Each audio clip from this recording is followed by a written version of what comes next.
전시를 중단한 것은 당연하다는 보수 우익 성향 언론으로 양분돼 연일 뜨거운 논쟁을 벌이고 있습니다. 도쿄에서 YTN 홍보연입니다.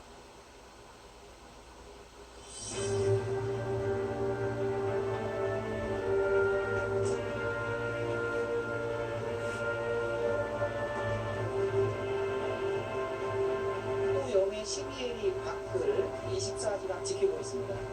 이 역사의 힘들 앞에서 정말 눈물 날 정도로 감격스럽습니다.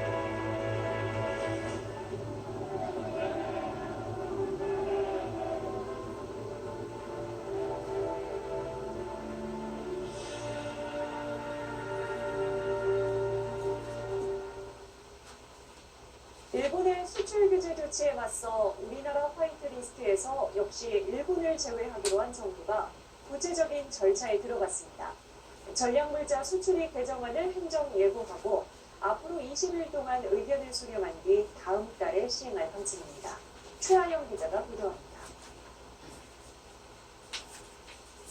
정부가 일본을 수출 5개국인 화이트리스트에서 배제하는 내용의 전략물자 수출입고시 개정안을 행정 예고했습니다.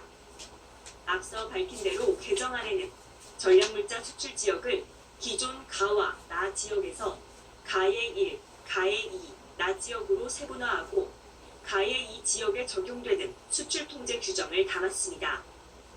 가의 2 지역 국가에는 일본이 유일하게 포함되고 전략물자 개별 허가를 신청할 경우 신청 서류는 3종에서 5종으로 늘어나면서 심사 기간도 5일에서 15일로 길어지게 됩니다.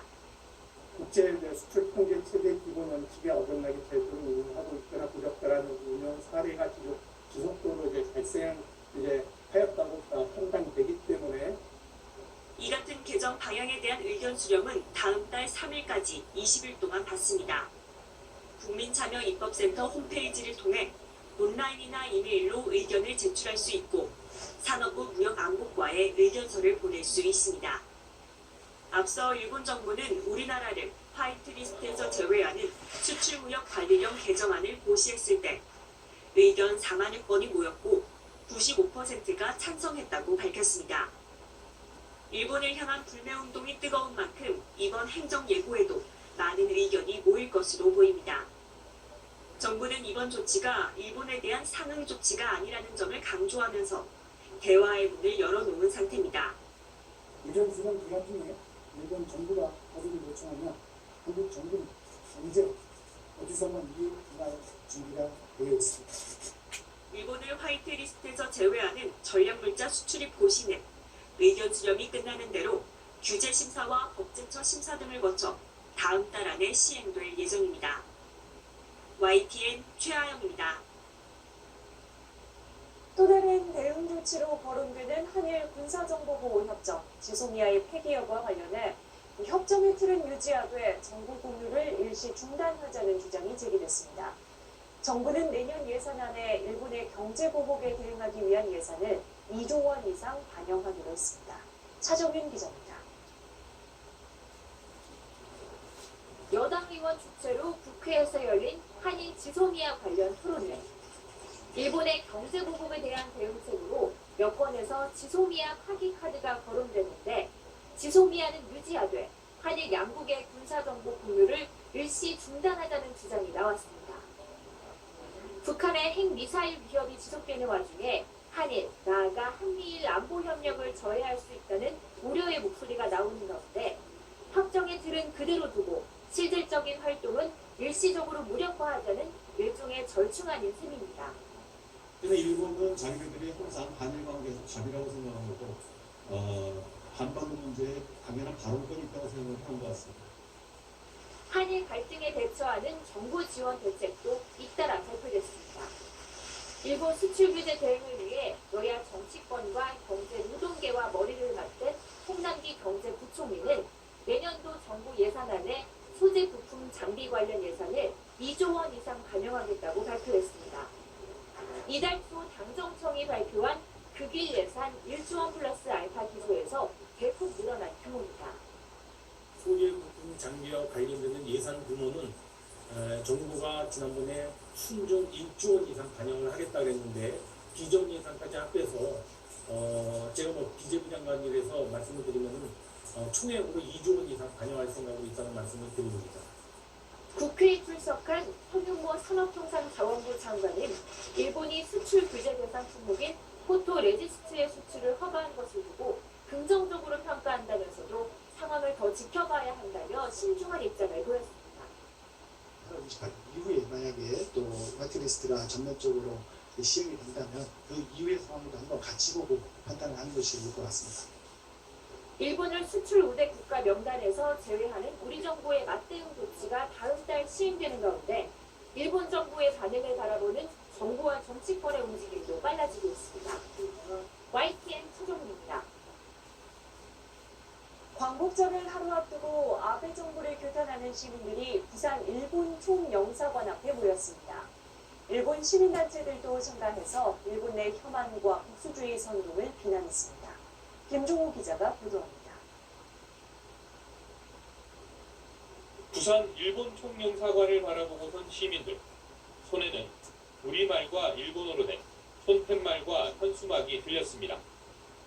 강제징용에 대한 보상과 한일 군사정보 보호협정 파기, 혐한 정책 중단 등의 목소리가 담겨 있습니다. 일본 정부를 향한 규탄의 목소리에 일본 시민단체 회원도 함께했습니다. 日韓市民の連帯で安倍政権の返還扇動と排外主義をやめさせましょう。 위안부 기림의 날을 맞은 부산 지역 수요 시위도 일본 총영사관 근처에서 열렸습니다.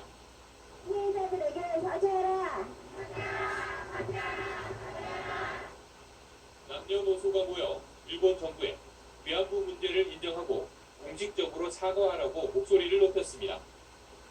결국에 저희를 이곳까지 오게 만든 것은 호기심과 의무감이었을지 모르겠지만 결국에는 두 번 다시 우리의 인권을 그리고 우리의 역사를 빼앗기지 않고 지키겠다. 그리고 피해자분들을 외면하지 않고 함께 손잡겠다는 일본의 수출 규제 조치 이후 일본 정부를 향한 우리 시민의 목소리가 모인 부산 일본 총영사관.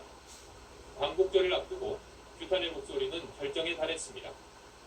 광복절 이후에도 부산 일본 총영사관 앞에서는 아베 정권을 규탄하는 각종 행사와 현수막 물결이 이어질 전망입니다.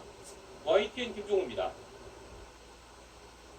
광복절을 하루 앞두고 일본 제품 불매 운동을 확산하자는 시민 행진이 펼쳐졌습니다.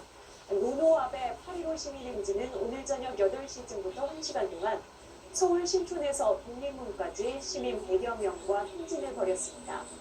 참석자들은 일제 불매 운동이 제2의 독립운동이라며 과거사에 반성하지 않는 아베 총리와 일본 군국주의를 규탄했습니다. 전국 17개 광역시도의회 의원 20여 명이 서울 종로구 평화의 소녀상 앞에서 기자회견을 열고 일본 전범기업 제품의 공공구매를 제한하는 조례안을 추진한다고 밝혔습니다. 해당 조례안은 일본 전범기업 제품 공공구매 제한을 위한 시장과 교육 간의 책무와 기본 계획 수립 등을 권고사항으로 담고 있습니다. 조례안은 이미 이달 초 서울시의회와 서울시의회에서 발의됐으며 부산, 울산, 광주시의회 등에서도 발의될 예정입니다. 한국이 멋대로 독도를 차지했다, 일본이 한글을 만들어줬다 등 이단 혐한 외국 방송으로 논란이 된 일본 DHC-TV가 공식 입장을 밝혔습니다. 언론의 자유를 들먹이며 혐한 왜곡이라는 근거를 대라는 등 적반하장격의 입장문이었고 DHC-TV의 아무 말 방송은 계속됐습니다. 황보선 기자의 보도입니다. 이번에는 극우 논조로 유명한 산케이 신문의 기자가 DHC 텔레비전에 출연해 조롱과 비아냥을 늘어놓았습니다. 韓国って本当にバカなのって言ってましたね。愚かなのと同じですから。 이런 저급한 방송으로 한국 언론에 두들겨 맞던 DHC 텔레비전이 대표이사 명의로 공식 입장문을 냈습니다. 먼저 자사 방송이 혐한과 역사 왜곡이라는 비판을 받아들일 수 없다고 적었습니다.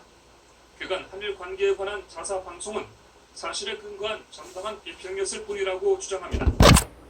수요 없는 언론의 자유를 추구할 뿐 다른 목적은 없다는 자화자찬도 늘어놓았습니다. 그러면서 한국 언론이 인상문을 펴지 말고 자사 프로그램의 어디가 혐한이고 무엇이 역사 왜곡인지를 사실의 바탕에 구체적으로 지적해주면 좋겠다고 밝혔습니다.